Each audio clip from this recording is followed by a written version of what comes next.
আসসালামু আলাইকুম প্রিয় ডিফেন্স চাকরি প্রত্যাশী ভাই ও বোনেরা, আশা করি সকলেই ভালো রয়েছে। নিয়ে আসলাম তোমাদের জন্য আবার একটা নতুন ভিডিও। তোমরা যারা এবার বাংলাদেশ সেনাবাহিনীর সৈনিক পদে আবেদন করেছো, তোমরা সকলেই জানো ইতিমধ্যে কিন্তু গত 24শে ফেব্রুয়ারি বাংলাদেশ সেনাবাহিনীর সৈনিক পদে অনলাইন আবেদন শেষ হয়ে গেছে। তো এখন তোমরা বসে রয়েছো যে বাংলাদেশ সেনাবাহিনীর সৈনিক পদের মাঠ কার্যক্রম কবে নাগাদ শুরু হবে। তো চলতি বছরের মার্চের শেষ সপ্তাহ থেকে কিন্তু বাংলাদেশ সেনাবাহিনীর সৈনিক পদের মাঠ কার্যক্রম শুরু হয়ে যাবে। তো আবার মার্চ মাসে কিন্তু পবিত্র রমজান মাস। তো অনেকে আবার কমেন্ট করতেছে যে রমজান মাসে কি সেনাবাহিনীর সৈনিকের মাঠ হবে নাকি হবে না, ভাই প্লিজ একটা ভিডিও বানান। তো আজকের এই ভিডিওতে আমি আলোচনা করব যে আসলে রমজান মাসে সৈনিকের মাঠ হবে কিনা। স্যার সম্পূর্ণ ভিডিওটা অবশ্যই ধৈর্য সহকারে দেখবে। আর মূল ভিডিওটা শুরু করার পূর্বে তোমাদের কাছে একটা ছোট্ট রিকোয়েস্ট রয়েছে, ভিডিওটি যদি তোমাদের কাছে ভালো লেগে থাকে তাহলে অবশ্যই একটা লাইক দিবে এবং চ্যানেলটা সাবস্ক্রাইব করে পাশে থাকা বেল আইকন বাটনটি অল করে দিবে। তাহলে ডিফেন্স সম্পর্কে এরকম নিত্য নতুন ভিডিও আমার চ্যানেলে আপলোড করার সাথে সাথে সবার প্রথমে তুমি দেখতে পাবে। তো চলো আজকের মূল ভিডিওটা শুরু করা যাক। Subscribe to my channel.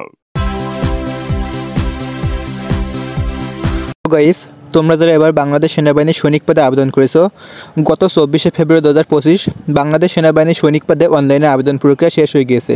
তো তোমরা এখন অপেক্ষা করতেছো যে তোমাদের মাঠ কার্যক্রম কবে নাগাদ শুরু হবে, তোমাদের মাঠে যাওয়ার এসএমএসটা কবে আসবে। তো চলতি বছরের মার্চ মাসের শেষ সপ্তাহ থেকে কিন্তু তোমাদের সৈনিক পদের মাঠ কার্যক্রম শুরু হয়ে যাবে। তো অনেকেরই প্রশ্ন রয়েছে মনের ভিতরে যে মার্চ মাসে তো রোজা, তাহলে মাঠ কার্যক্রম হবে কিভাবে। তো আসলে রমজানের ভিতরেও মাঠ কার্যক্রম হবে কিনা এটা অনেকেরই জানার ইচ্ছা রয়েছে। তো সত্যি কথা বলতে গেলে প্রতি বছরই কিন্তু এরকমটা হয়ে থাকে যে রমজান মাসের ভিতরেও কিন্তু বাংলাদেশ সেনাবাহিনীর সৈনিক পদের মাঠ কার্যক্রমটা চলমান থাকে। তো তোমরা আগে যারা বাংলাদেশ সেনাবাহিনীর সৈনিক পদে আবেদন করেছিলে অর্থাৎ 2024 সালে, তোমরা সকলেই জানো যে রমজানের ভিতরেও কিন্তু বাংলাদেশ সেনাবাহিনীর সৈনিক পদের মাঠ কার্যক্রমটা চলমান ছিল।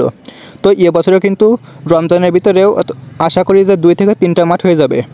তো এছাড়া আমরা আরেকটা বিষয় দেখতে পারি, সেটা আছে যখন সৈনিক পদের সার্কুলারটা প্রকাশ করা হয় তখন কিন্তু সার্কুলারে কোনো জায়গায় উল্লেখ করা থাকে না যে রমজান মাসের ভিতরে মাঠ হবে না, এরকম কোনো বিষয় কিন্তু সেখানে থাকে না। তো অন্যান্য বিষয় দেওয়া থাকে যে কী কারণে আপনার চাকরি হবে না, বা যেমন টাকার বিনিময়ে গেলে আপনার চাকরি যে কোনো পর্যায়ে বহিষ্কার করে দিবে।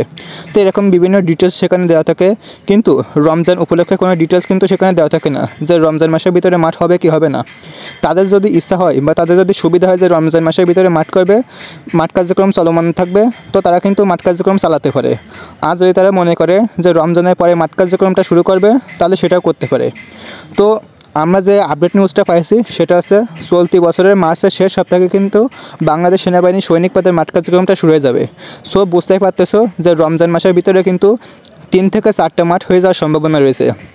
তো তারপরে কিন্তু ঈদের বন্ধ দেবে 1 সপ্তাহ মতো, তারপরে ঈদের পরপরই অর্থাৎ এপ্রিল মাসের পয়লা সপ্তাহ থেকে পুরো বাংলাদেশে কিন্তু মাঠ কার্যক্রমটা পুরোপুরিভাবে চলমান হয়ে যাবে।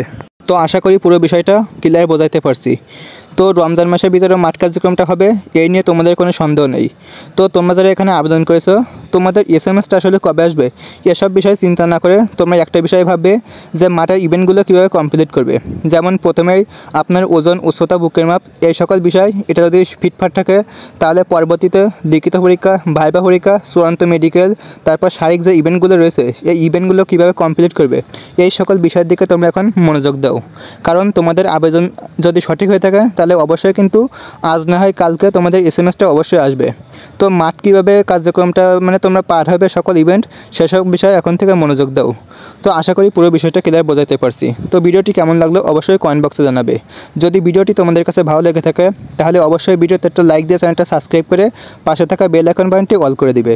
তাহলে ডিফেন্স সম্পর্কে এরকম নিত্য নতুন ভিডিও আমার চ্যানেলে আপলোড করার সাথে সাথে সবার প্রথমে তুমি পেয়ে যাবে।